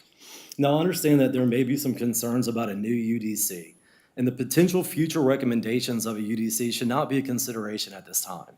That version of the UDC has not been passed or adopted by this council, and it's patently unfair to make Dr. Winterberg's property decisions today based on what might or might not be adopted at some point in the future by this council. Dr. Winterberg's practice is a benefit to Bossier City. He has an immediate need for the use of his property, and it is much more beneficial for Bossier City to have him here than for him to go elsewhere. I appreciate your time and attention to this matter, and again request that you vote in favor of rezoning this property.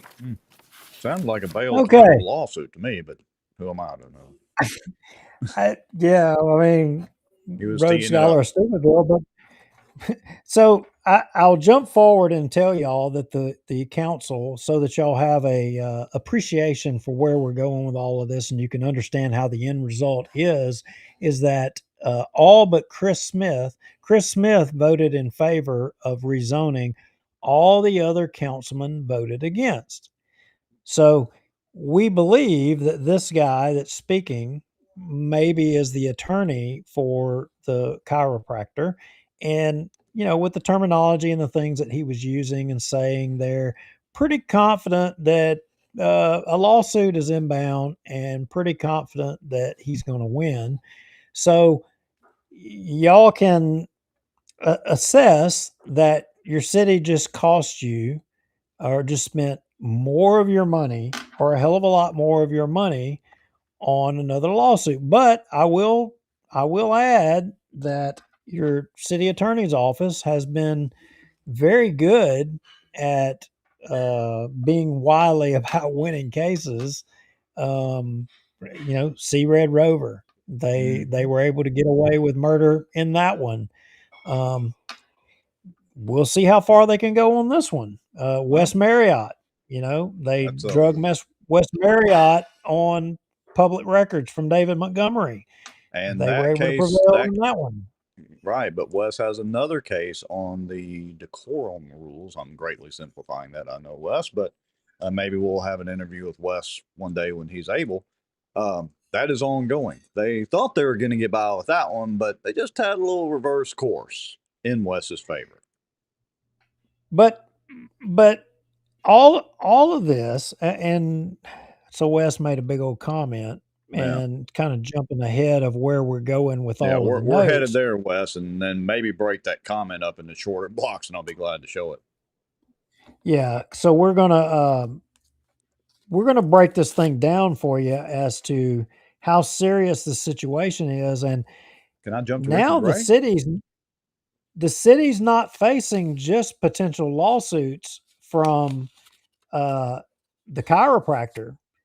The city may be potentially facing lawsuits from, I would contend, possibly people who have been in accidents and people who are going to potentially be in accidents, because I think the city council is willfully ignoring a safety hazard that they Absolutely. acknowledged right here in a public meeting thanks to the city attorney. So Willfully. here's the deal, folks. Not to interrupt you, Duke. Here's the deal, folks. You need to tag Hammonds. You need to tag Chris Smith. You need to tag Joel. You can tag Vince if you can find him. Who else? Yeah, Cliff Smith, Miss Deborah, and Creighton. And you need to tag your friends because this is amazing what we're about to hear from none other than Richard Ray. I can't believe I'm going to be propping up Richard Ray here, but what he reveals right here is staggering. Very staggering. So let Richard Ray rip along, because I got to tell you, it's good. Fasten your seatbelts, all pun intended, folks. Thank you, Councilman Maggio. And I would say to Ms. Johnson, I think you're asking the wrong agencies, because if you had asked the city, I would have happily provided you with the crash reports. These are the crash reports from just the last couple of years. And I was asked actually a few weeks ago by Council. So what he's responding to RPJ about is the fact that she got up there previously and said that she's been requesting documents regarding the incidents and crash reports, and she was unable to get them because people wouldn't provide them. And which Richard Ray, to his credit, is sitting there saying, had you filed your request with the right people, which would have been the city attorney's office, you would have gotten an answer. And she knows how to do that. Trust me, she's been well versed by me and probably even you and everybody else, Duke. So she's well versed in how that game's played. Well, you're lying. You're a liar. Oh, Rich. yeah, I'm a liar. I'm just a liar. You're a liar, and me too. I'm a liar. I've got to be an Obama supporter now. That's right. You own anyway, it. All right, keep going. Yeah, back to here. So y'all listen up, folks. Tag your friends, especially if you have any business up and down Benton Road or travel that corridor. You're definitely going to want to listen to this. Here we go. Councilman Smith to compile that same data. Councilman and I do Cliff have Smith. Councilman Cliff Smith. Thank you. And Madam Clerk, do you have the PowerPoint ready? Yes, sir, I do. Can you switch to that? I was asked to compile the data that has to do with the crashes at that location. And I knew that there had been an uptick, and I did also know that on June the 17th, there were 2. At one point, we thought there might be 3 on the same day, but it has, I cannot explain why at this point. The only thing I can surmise, it is the increased traffic from the carriageway, which is wonderful, and, you know, it was a tough time getting there, but a lot of Not people are well using planned, it, but particularly when people come off the carriageway and head to the north. When they first enter that area, which does transition into residential, it's just causing a big problem. So this is the data about the accidents at Benton Road and Douglas Drive. And so I'm going to concentrate on a very, very small area. If you can see there, that's a general, you know, overview of the area. You can see the carriageway coming down. If we included the carriageway intersection, the numbers would be even higher. But I'm focusing on a very small area that is just to the north of Douglas Drive, but to the south of Ashland and to the north of Future Auto, the old Benton Road auto repair. So this is a very tight window, if you will, of accident data. And there's been a lot of crashes there, particularly in the last 18 months. And we're not talking about little fender benders. We're talking about major crashes with major injuries. And as this lady that lives in the area was noting, it shuts everything down. You know, you're talking about a lot of police, a lot of fire, just big crashes with injuries. So I want to pause Stop. right. Yeah, I wanted to pause right there. Let me get my comment in, Duke, and I'll let you, because I know where you're headed with this. Here's my theory, having been to that intersection, watched traffic, been through there many times.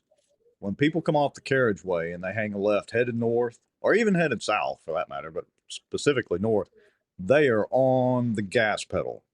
And you can look at some of these crashes, the impacts had to have been with a relatively high degree of force, which is going to equal speed, all right, in these crashes. So that, to me, that's part of the problem, is they're coming out of there and on the gas pedal like it's a drag strip. All right, dude, sorry. So this issue is particularly of importance to me. And the reason that's particularly of importance to me is because the vehicle that you see in that picture right there, that's my oldest daughter's vehicle, to which that was in April. And she didn't go by ambulance because we took her to LSU and she had a fractured pelvis. So I don't even think that probably registers into Richard Ray's study here, because if she didn't go by ambulance, he probably didn't get the injury report or what have you. But she was not speeding and coming down Benton Road, heading north to head home or whatever. I don't remember exactly where she was heading. I think she was heading home or heading to my house. And a girl rushed out of the subdivision or rushed out of So it's the other way trying around. to. Yeah, the people in the subdivision are racing out to cross traffic, and if you get 2 cars beside each other, they can't even, in some cases, see the car on the inside lane because the view's blocked from the cars on the outside lane. Okay. And but the point being here, there's a lot of points. You know, we hadn't got to that Yeah, and part. let me But pause you for a second. Let me add a little bit more to mine. So even if they're not exceeding the speed limit, she may have certainly and probably was going the speed limit or less. Isn't the speed limit along there, is it 35 or 45? I can't remember off the top of It my head. it's 45, Okay. Even and, at 45 you know, miles an hour or 40 or 35, if the other car is coming out with force, they're headed north with pretty good force at 35, 30 plus miles an hour. It's a recipe for disaster. Before the yeah, chiropractor's office is there, by the way. you're folks are pulling out of Douglas, pulling out with you don't give someone in the northbound traffic lane enough time to respond. You don't give them, they can't brake hard enough. They can't stop. There's not enough time for them to stop. So with that being said, it's a dangerous intersection, and Richard Ray is going to show here in just a moment. But the question becomes, as Richard Ray goes on, he acknowledges that there is all this increased traffic as a result of the Walter O. Bigby carriageway. Now, it's pretty nice, but why is there all this increased traffic from Walter O. Bigby carriageway? I mean, why is that? I'm just Gosh. wondering, where did some of this traffic previously go to increase the amount of traffic going up and down through there? Where might they have gone? It seems like we probably discussed this maybe before on the show, and we're no traffic experts. No, not traffic experts at all, but I do recall there being the oldest road in Bossier City being closed down, and that essentially forced traffic to have to use Walter O. Bigby. So if you get off on the Walter O. Bigby and you wanted to cross over to Airline Drive, what is the first street, or where is the closest street that you would use to cross? Yeah, it would be Douglas. When used to, what's the name of that road? Something, it had a shed over. Oh yeah, Shed Road. Shed Road, yeah, that's right. Yeah. Who knew? Who knew? So I would contend that the city of Bossier City caused this problem, or this increase in the amount of traffic, that they did it. And it's even worse that now, even after they have knowledge of the problem and the issue here, do they do anything about it? I don't know. Let's find out here in a second. Yeah, I agree with Wes and you, Duke. It's crazy that, I mean, Richard Ray, as the attorney, admits his act. Gotta give him credit where it's due. Here we go. These are just a few. That's from, you can see the date up there, sometime in April. And then this was one of the two major crashes on June the 17th. And as you can see, I mean, there were major injuries in this one. And this is right there. That's Douglas Drive. You can see with the little white car on it. That's the office complex back there in the back. This is right there where when people are trying to pull out on Douglas Drive, it is causing major problems. But here's what's astounding. So in 2022, at This that is crazy. intersection, there were 0 crashes for the entire year of 2022. In 2023, there was 1. In 2024, it jumped to 4, which I believe is the year, that's when we opened the carriageway towards the end of 2024. 2025, it went to 7. In 2026, year to date, we've had 11 crashes through June the 30th, okay? On an annualized basis, that's 22 crashes at the intersection of Douglas Drive and Benton Road. Hey, riddle me this, Now- Batman. Riddle me this. Who was in charge of the engineering and doing the traffic studies? Oh, so that was a compilation of Wagner, or was it Oh, Manchac? Manchac, yeah. But more importantly, who let the contract on the overpass, the Walter O. Bigby carriageway, in the first place, and ended up agreeing to shut down Shed Road that put increased traffic? The wonderful questions there, but I think they all begin and end with the Tommy Chandler administration. But here's the point as well. So far, Richard Ray says we've had 11 accidents already. You see a trend, right? Right. And he's estimating that there's going to be 11 more accidents between now and the end of the year. Yeah, well, he This one doubled. annualized it, but basically, yeah. So for anybody that has an accident from now going forward, the council is on notice, the mayor's on notice, the city attorney's office is on notice, that they pretty much know that there's going to be more accidents there. Yeah, we're And not what even. do you think? We're a what do you hockey think stick they- curve right here. what councilman, what did they choose to do today? What did those councilmen do? They were only concerned with making sure that the residents of Old Green Acres Place were not faced with having a business at the corner of Benton Road and Douglas Street. And to the residents that were opposing the business, did they express any empathy for the people who had already been in accidents or are going to suffer from an accident to come? Nope. Because you know what? If they had empathy, when Chris Smith had suggested or talked about shutting the intersection down or even putting the curb in the middle of Benton Road up to that point to prevent traffic from Douglas turning left to go south, which is kind of what's causing the problems, you could see their faces. They was, in fact, one of them got up and spoke. They were having none of that. So it wasn't about the declared statement of safety of the chiropractor or a business encroaching upon a subdivision. It was about the subdivision having their cake and eat it too.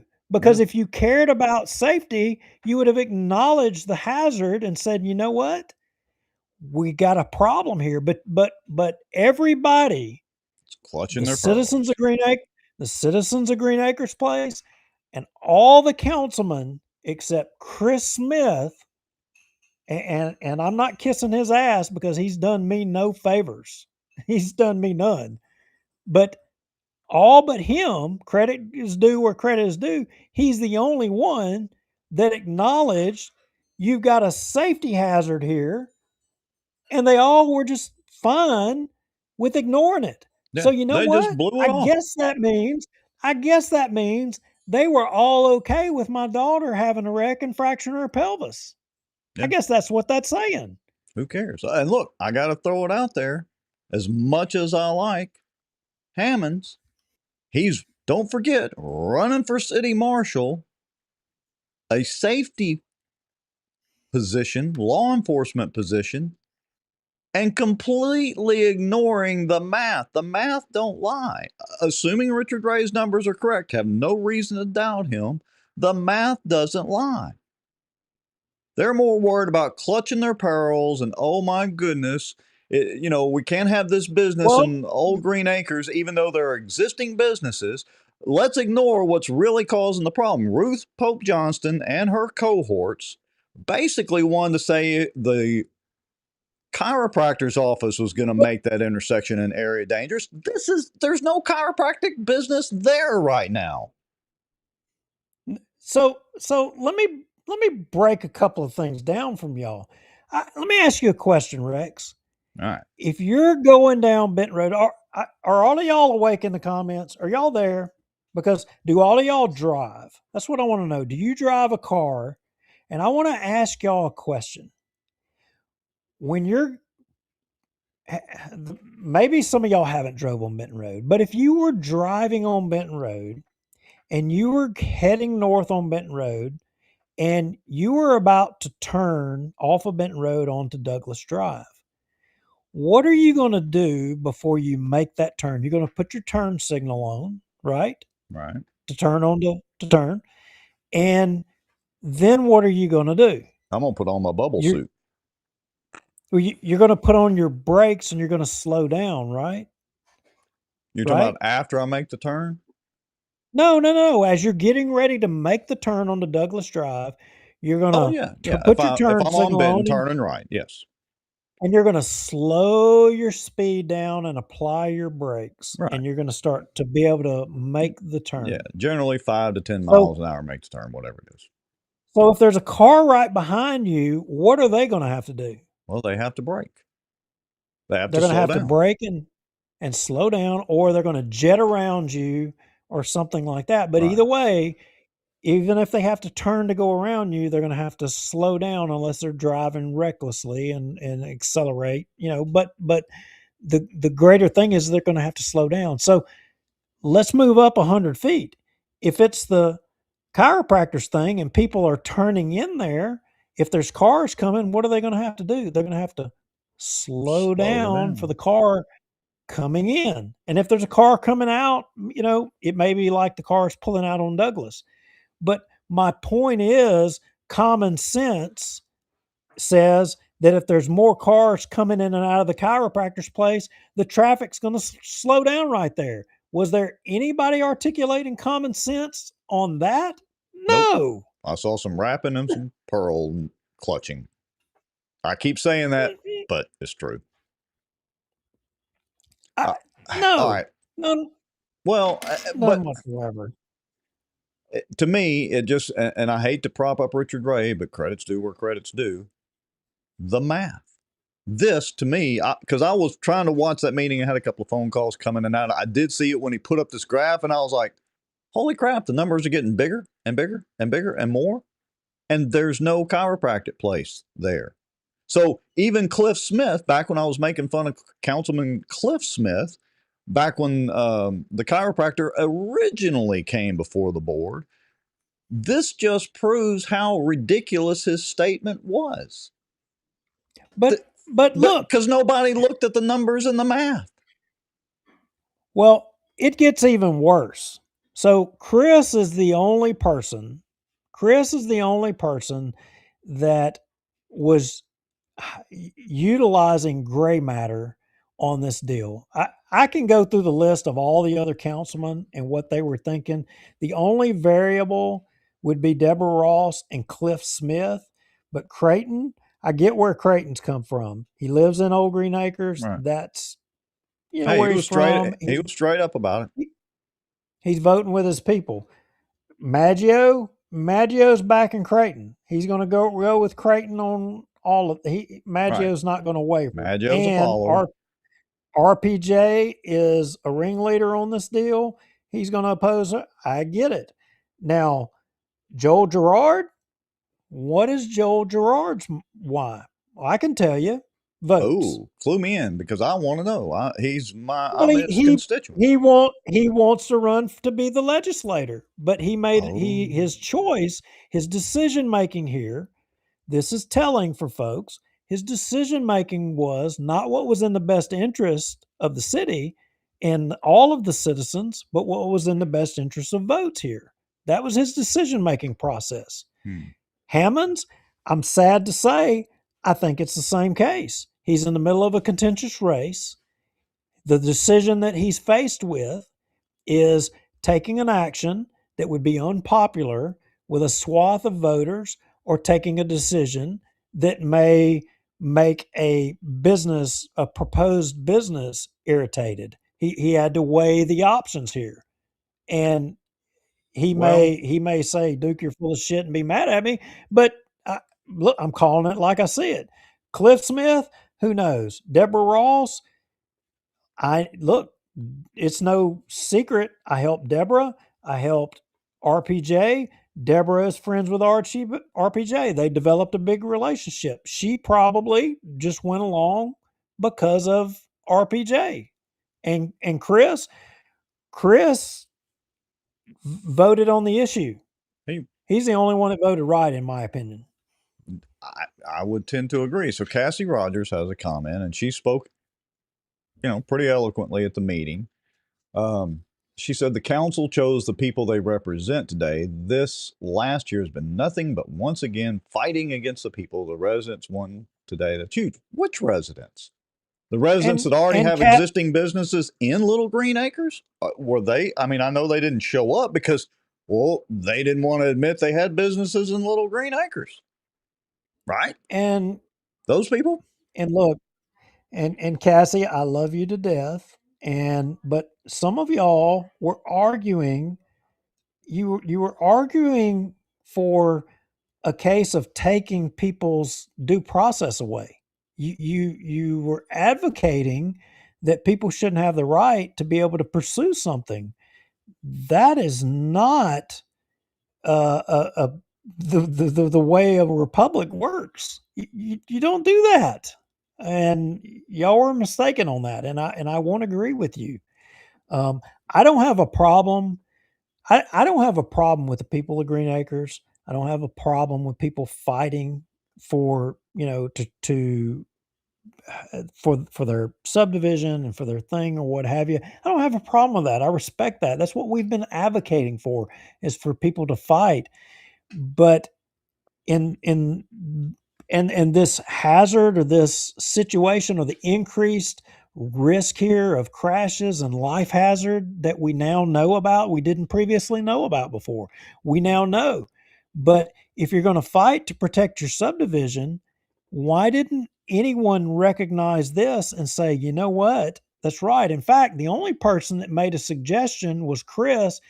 At some point in here, he said, maybe we need to shut this intersection down because it's so dangerous. It was awesome. And the only comments were somebody jumping up advocating to oppose that from the audience, and Councilman Hammonds saying, well, I think that was just discussion. I don't think they were actually meaning that we should do that. And then Chris goes on to say and ask a very valid question that takes this thing back.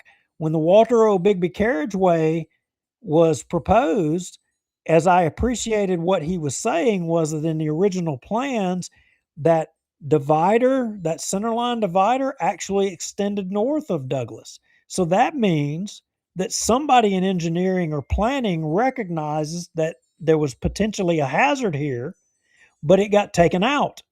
Right. Why did it get taken out? And whoever took it out, obviously, whoever put it in recognized that there could potentially be a problem. And then whoever took it out ignored the problem, which I would assume would be somebody within city government lobbying DOTD to approve those plans to take it out, since it was a city project. So I would contend the city of Bossier, by their admission, has liability in this. I'm listening, but let So me see if I can cue if- up Chris Smith's part where he makes his suggestion. If there's an attorney tracking where I'm going with this, by all means, I'll give you my daughter's phone number. All right. Do you happen to have that timestamp handy or not? I think it's right here after Richard Gray. So I've got two timestamps that's going to be close to 4128 or 4445. I think it's 44:45, so I think I'm close right here. Y'all listen to what Chris Smith says, because it relates right back to what Duke was just talking about. If you know there's a problem, shut it down. Here we go.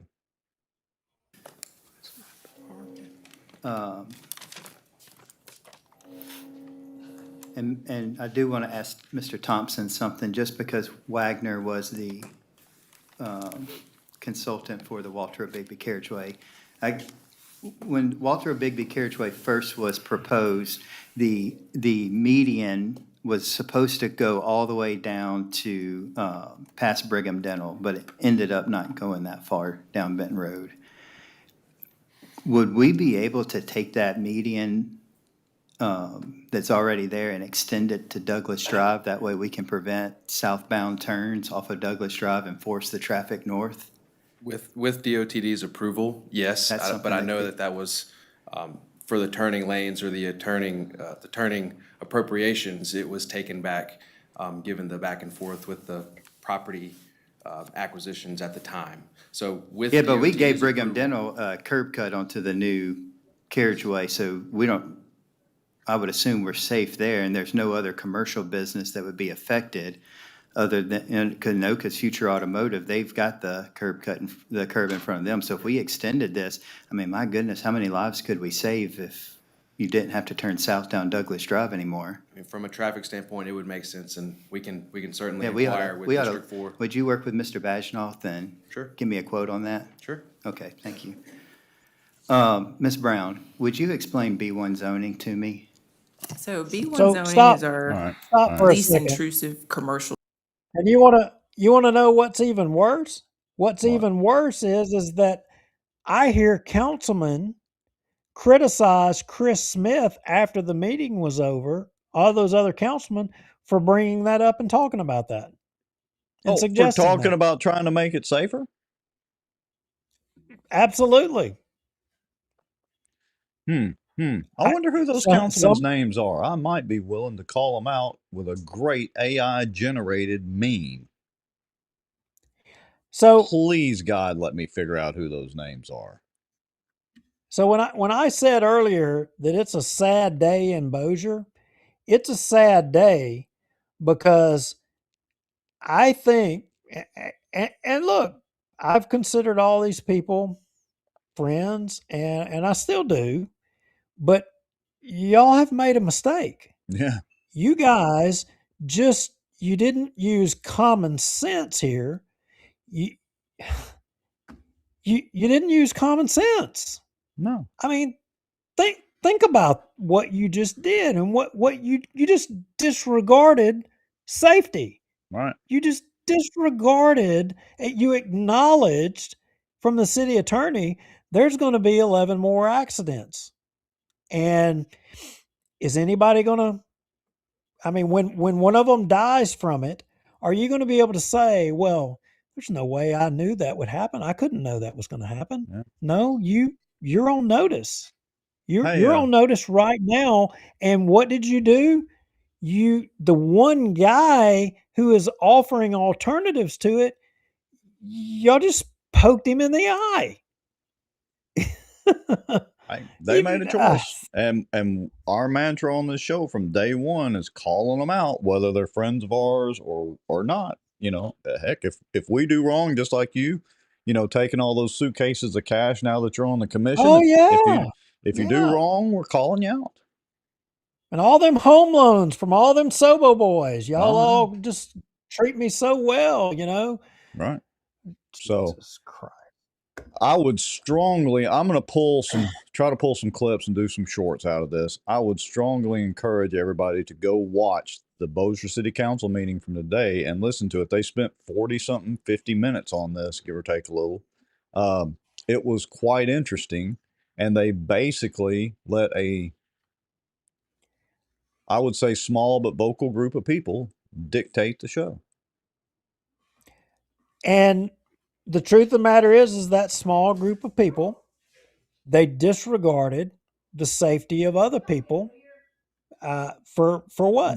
But I mean, hold on, I got to give them a little bit of credit where it's due. What did they actually accomplish, Duke? What tactic did they use? They did what we've asked people to do. They showed up at the meeting and put butts in seats. Absolutely. They did, and I don't criticize people for taking an interest. Maybe I shouldn't be critical of them. I'm critical of them because they didn't show any empathy about the people that are being hurt out there on Benton Road. They were unwilling to accept, some other compromise on the Benton Road thing. All they cared about was their own interest in that there not being a business on that one business. And the wrecks, they didn't care about that. Yeah. So go back to the 1935 mark, because the chiropractor actually had some words, and we'll bring it full circle to this new boss year. The boss, Bossier boss. All right, here we go. He said it best. So let's listen to his comments, because he made a comment regarding show us. He referenced the new boss logo, and he's like, I want to hear this. Let's go. Yeah. Here we go. Is there any other public comment? Stephen Kyle Winenberg, 202 Walnut Lane, Bossier City. I'd like to address some of the objections. One of the main objections we were here last time was that where do we draw the line on commercial development going north? The MPC helped us out here. They saw the issues of the residents of commercial encroachment. One of the conditional uses on this one was different in that no further commercial development will be considered north of Douglas Drive. That's actually one of the conditions for me being passed with MPC. We can bring that up with Carlotta and get that hashed out. I know that we're talking about the majority of this neighborhood. There's 1,067 residences. You're telling me over 510 people are against it. I've got 50 people actively asking you from the neighborhood, signed, dated, and their signatures, asking you to approve this. So it's just a loud minority, in my opinion, who are opposing this. Let's see, I've got also District 5, a lot from District 5 signing this petition.